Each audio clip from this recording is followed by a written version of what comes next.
Hello friend, कल हमने discuss किया था पार्ट 1 जिसमें हमने कवर किए थे prokaryotic cell, eukaryotic cell and eukaryotic cell के जितने भी मेम्ब्रेन बाउंड ऑर्गेनल्स होते हैं वो हमने सब कवर कर लिए थे। तो आज हम डिस्कस करने वाले हैं चैप्टर का बचा हुआ पोर्शन। तो चलिए शुरू करते हैं। माइटोकॉन्ड्रिया। माइटोकॉन्ड्रिया एक ऐसा स्ट्रक्चर होता है जिसको हम इजीली नहीं देख सकते।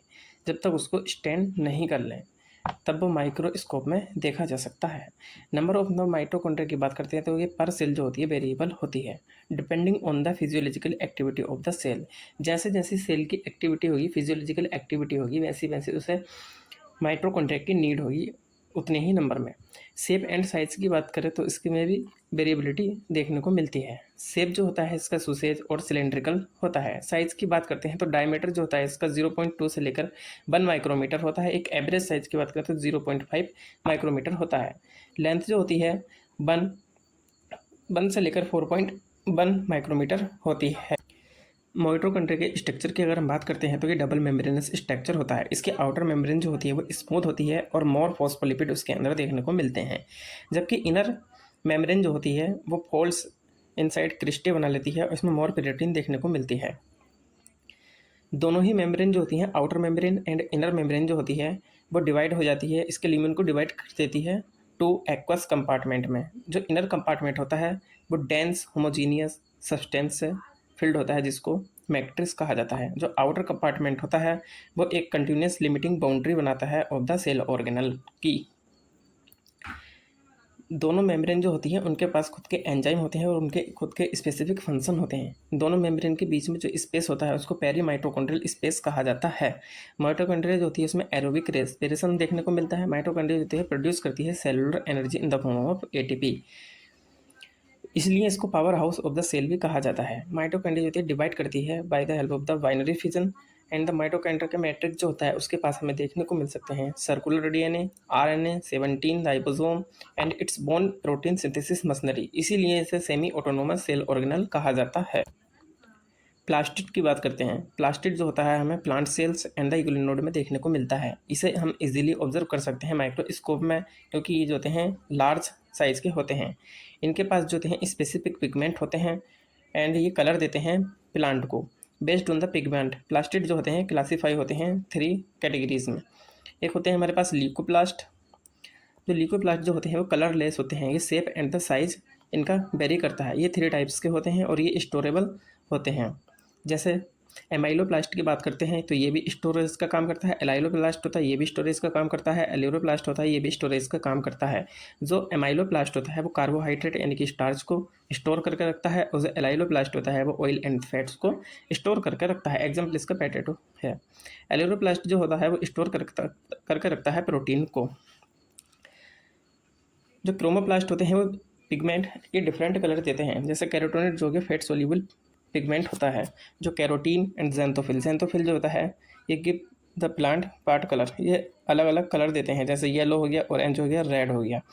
क्लोरोप्लास्ट की बात करते हैं। क्लोरोप्लास्ट जो होते हैं ग्रीन होते हैं, कंटेन करते हैं क्लोरोफिल एंड द कैरोटीनॉइड, अगर रेस्पॉन्सिबल होते हैं, लाइट को ट्रैप करते हैं और एनर्जी बनाते हैं फॉर द फोटोसिंथेसिस के लिए। इसका डिटेल स्ट्रक्चर देखते हैं। क्लोरोप्लास्ट जो होता है मेजोरिटी ग्रीन प्लांट में, mesophyll cell of the leaves में एंड द शेप जो होता है इसका लेंथ शेप भी हो सकते हैं, ओवल्स भी हो सकते हैं, स्पेरिकल्स भी हो सकता है, डिस्कोइड भी हो सकता है, रोबन लाइक भी हो सकता है। Organelle having the variable length जो होती है इसकी 5 से 10 माइक्रोमीटर होती है एंड विथ जो है इसकी 2 से 4 माइक्रोमीटर होती है। क्लोरोप्लास्ट का नंबर जो होता है वो वेरिएबल होता है।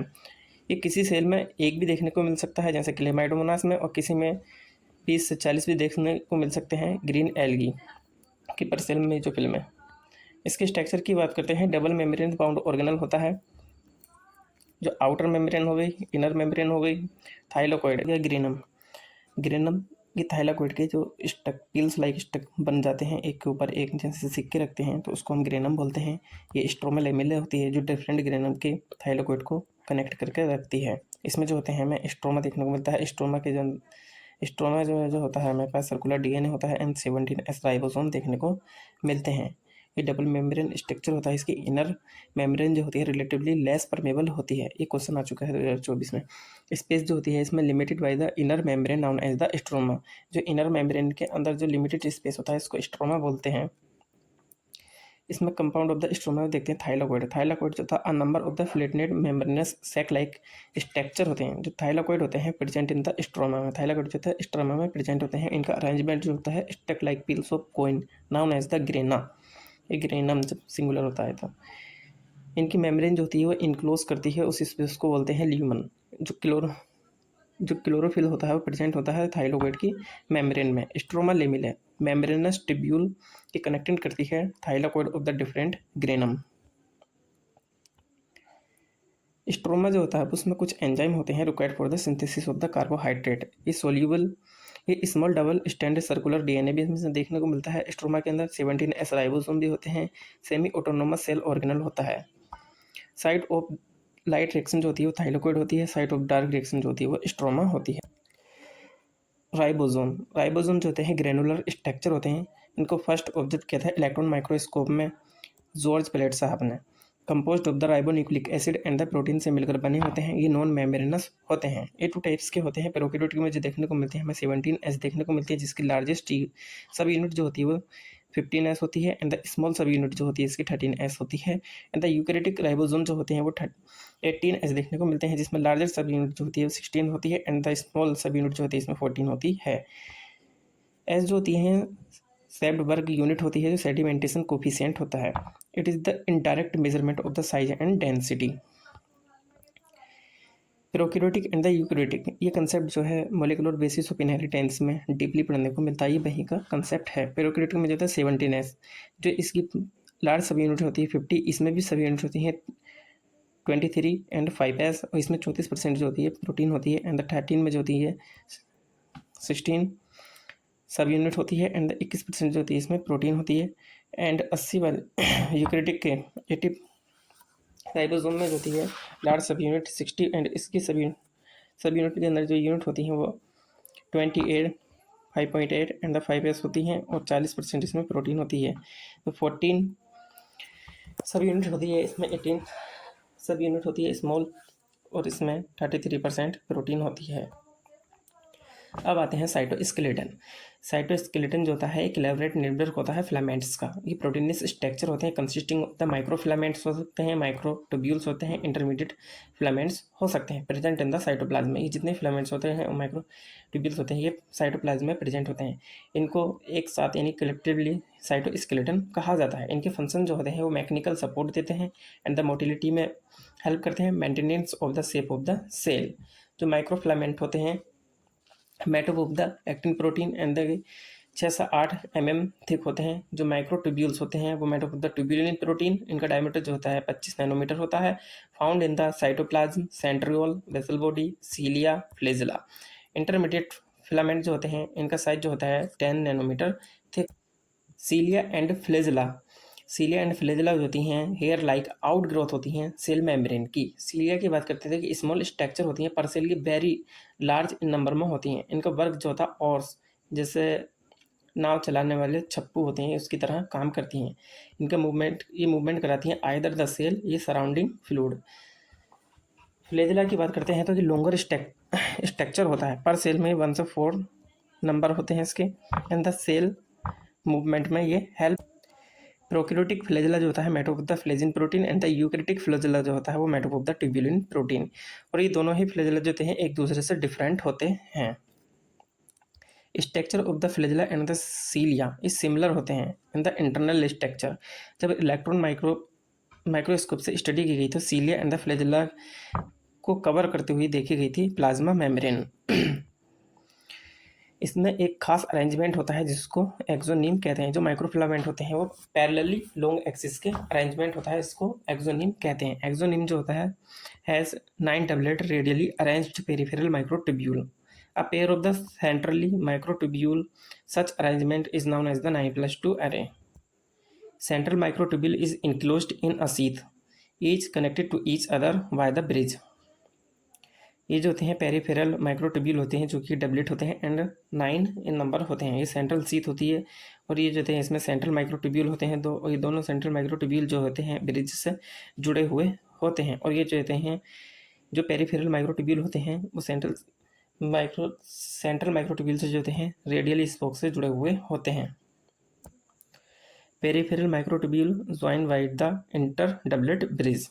Both cilia and the flagella emerge from central-like structure known as the basal body. cilia और flagella जहाँ से निकलते हैं उसे basal body कहते हैं, जो कि एक सेंट्रल लाइक देखने को मिलती है।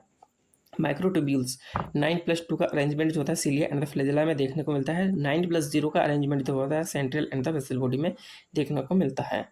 सेंट्रोसोम या सेंट्रियोल, जो सेंट्रोसोम जो होता है ऑर्गेनल, इसमें कंटेनिंग द 2 सिलेंड्रिकल स्ट्रक्चर जिनको हम सेंट्रियोल कहते हैं, और ये एक दूसरे के परपेंडिकुलर होते हैं। इनको जो होता है एक अमोर्फस पेरीसेंट्रियोलर मटेरियल से सराउंडेड होते हैं। बोथ सेंट्रियोल जो होते हैं in centrosome like the perpendicular to each other, each has the organisation like cartwheel structure made up of 9 evenly spaced peripheral fibrils of tubulin protein से बने हुए होते हैं। जो पेरिफेरल फाइब्रिल होती है वो ट्रिपलेट्स होती है और वो आपस में भी लिंक्ड होती है।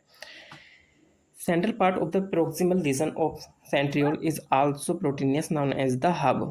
जो सेंट्रल के पार्ट होता है उसको हब बोलते हैं। हब जो होता है connected with the tubules of peripheral triplets by the radial spokes, और ये आल्सो प्रोटीन्स के बने हुए होते हैं। सेंट्रियोल जो होता है फॉर्म करता है basal body in the cilia and flagella present in the animal cell and give rise to the spindle fibre during the cell division. इसमें जो होती है 9+0 की अरेंजमेंट देखने को मिलती है। ये पेरिफेरल ट्रिपलेट माइक्रोट्यूब्यूल्स होते हैं जो कि 9 होते हैं और ये आपस में भी लिंक्ड होते हैं। ये सी लिंकर्स ब्रिज होता है, इसमें ये रेडियल स्पोक होती हैं जो पेरिफेरल एंड हब को जोड़कर रखती हैं। जो सेंट्रल माइक्रोट्यूब्यूल होता है वो 0 होता है। ये पेरीसेंट्रियोलर मटेरियल है जो इसको सराउंडिंग करके रखता है। अब बात करते हैं हम न्यूक्लियस की। न्यूक्लियस को डिस्कवर करते हैं रॉबर्ट ब्राउन ने। ये एक सेल ऑर्गेनल होता है। न्यूक्लियस में जो मटेरियल होता है इसको स्टेन करते हैं बेसिक डाई से, जिसको क्रोमेटिन बोलते हैं। किसने किया था? ये फ्लेमिंग साहब ने किया था। इंटरफेस का न्यूक्लियस जो होता है उसके पास न्यूक्लियर मेम्ब्रेन प्रेजेंट होती है, न्यूक्लियर प्लाज्मा होता है, क्रोमेटिन होता है एंड न्यूक्लियस होता है। हम इसके सब स्ट्रक्चर 1 बाय 1 देखते हैं। न्यूक्लियर मेम्ब्रेन की बात करते हैं तो electron microscope has resolved the nuclear membrane envelope consist of the 2 parallel membrane. जो न्यूक्लियर इनवलप होता है वो खुद 2 पैरेलल मेम्ब्रेन से मिलकर बना हुआ होता है और उनके बीच में स्पेस होता है जिसको पेरी न्यूक्लियर स्पेस कहा जाता है। Membrane form the barrier between the material present in nucleus and cytoplasm. Outer membrane की बात करते हैं तो continuous with the rough endoplasmic reticulum. जो न्यूक्लियस के बाहर की मेम्ब्रेन होती है वो रफ एंडोप्लाज्मिक रेटिकुलम से कंटिन्यूस बनी रहती है एंड उस पर खुद राइबोसोम प्रेजेंट होता है। At some place, nuclear envelope is interrupted by minute pore formed by the fusion of 2 membrane। कुछ जगहों पर क्या होता है, जो न्यूक्लियर इनवलप होता है उसमें पोर बन जाते हैं और वो कैसे बनते हैं? जो दोनों मेम्ब्रेन होती हैं पैरेलल टू ईच अदर उनमें फ्यूजन हो जाता है। It allow the movement of the RNA and the protein. RNA से न्यूक्लियस जो होता है वो न्यूक्लियस से जो होता है आरएनए साइटोप्लाज्म में आता है, साइटोप्लाज्म से प्रोटीन जो होती है वो न्यूक्लियस में जाती है। ये इनमें मूवमेंट चलता रहता है। न्यूक्लियर प्लाज्म की बात करें तो ग्राउंड सब्सटेंस होता है न्यूक्लियस का। क्रोमेटिन जो होती है एक जेनेटिक मटेरियल होता है। जो डीएनए जो होता है नेगेटिवली चार्ज होता है एंड हिस्टोन प्रोटीन जो होती है पॉजिटिवली चार्ज होती है। मिलकर क्या बनाते हैं? न्यूक्लियोसोम बनाते हैं। न्यूक्लियोसोम जो होते हैं beads on string like structure बन जाते हैं, जैसे माला में मोती होते हैं। उसको क्रोमेटिन बोलते हैं। क्रोमेटिन जो होती है 2 टाइप्स की होती है, एक होती है हेट्रोक्रोमेटिन, एक होती है यूक्रोमेटिन। जो हेट्रोक्रोमेटिन होती है वो डेंसली पैक्ड होती है एंड डेंसली स्टेन होती है, जो ट्रांसक्रिप्शनली इनएक्टिव होती है। जो यूक्रोमेटिन होती है वो lightly stain and loosely packed होती है, ट्रांसक्रिप्शनली एक्टिव होती है। न्यूक्लियस की बात करते हैं तो इसकी डिस्कवरी फोंटाना ने की थी, site of the RNA synthesis. Membrane less spherical structure होता है। Nucleus is usually attached to the chromatin at a specific site called the nuclear organisation region. Nucleus जो होता है क्रोमेटिन से एक स्पेसिफिक साइट पर जुड़ा हुआ होता है जिसको न्यूक्लियर ऑर्गेनाइजेशन रीजन कहा जाता है। ये न्यूक्लियर पोर हो गए, इसमें ये न्यूक्लियर मेम्ब्रेन हो गई, न्यूक्लियर इनवलप है जो कि 2 पैरेलल मेम्ब्रेन से होता है। जहाँ जहाँ ये फ्यूज होती है वहाँ पोर बन जाता है, जिससे हमारा एमआरएनए एंड प्रोटीन का आना जाना होता है। ये न्यूक्लियस होता है, नॉन मेम्ब्रेनस होता है। क्रोमेटिन हो गई, क्रोमेटिन और न्यूक्लियस जो होते हैं एक स्पेसिफिक पोजीशन पर जुड़े होते हैं जिसको नॉन बोलते हैं। ये न्यूक्लियोप्लाज्म हो गया जो इसमें मटेरियल प्रेजेंट होता है। Cell the unit of life में क्रोमोसोम के बारे में ज़्यादा नहीं दिया गया है, लेकिन इसका मोलेकुलर बेसिस ऑफ इनहेरिटेंस में डिटेल में पढ़ने मिलता है। तो chromatid at the metaphase chromosome जो होते हैं consist of the 2 cylindrical structure known as the chromatid. These are the sister chromosome. Two sister chromatid जो होती हैं are joined by the single centromere, primary construction बना लेती हैं। At centromere two protein disc shaped structure present होते हैं जिसको kinetochore कहते हैं, site of the attachment to the spindle fibre during the cell division. Beside the primary construction, primary construction के भी अलावा कुछ और कंस्ट्रक्शन देखने को मिलती है सम क्रोमोसोम में, उसे सेकेंडरी कंस्ट्रक्शन कहा जाता है। सैटेलाइट जो होती है part of the chromosome remain after the NOR, nuclear organisation region के बाद जो पार्ट बचता है उसको हम सैटेलाइट कहते हैं। Telomere, chromosome have polarity and the polar end of chromosome is known as the telomere, prevent their shortening और क्रोमोसोम लूज, ये शॉर्टनिंग को और क्रोमोसोम लूज को रोक के रखता है। Based on the position of centromere, based on the position of the centromere, chromosome जो होते हैं 4 टाइप के होते हैं। टीलोसेंट्रिक क्रोमोसोम, ये आइसेप्ट होते हैं ड्यूरिंग द एनाफेज, इसमें सेंट्रोमियर जो होती है टर्मिनल हो जाती है and present on the tip of the chromosome. Acrocentric जो होते हैं वो जे शेप होते हैं during the anaphase, centromere is सब टर्मिनल नियर द टिप पहुंच जाती है। सब मेटासेंट्रिक की बात करते हैं तो एल शेप्ड होता है and centromere near the mid point. Metacentric की बात करते हैं तो बी शेप्ड होता है, एनाफेज में देखने को मिलता है। सेंट्रोमियर जो होती है इसमें मिड में आ जाती है। नॉट, जो पी फॉर्म होती है उसको शॉर्ट आर्म कहते हैं, जो क्यू होती है उसको लॉन्ग आर्म कहते हैं। माइक्रोबॉडीज, ये सिंगल मेम्ब्रेन स्ट्रक्चर होता है, many membrane bound minute vesicle and contains the various enzyme found in the both plant and animal cell. Peroxisome, ये एनसीईआरटी में नहीं है। ग्लाइकोसोम, ग्लाइसोक्सिसोम, ये भी एनसीईआरटी में नहीं है तो इसको छोड़ सकते हैं।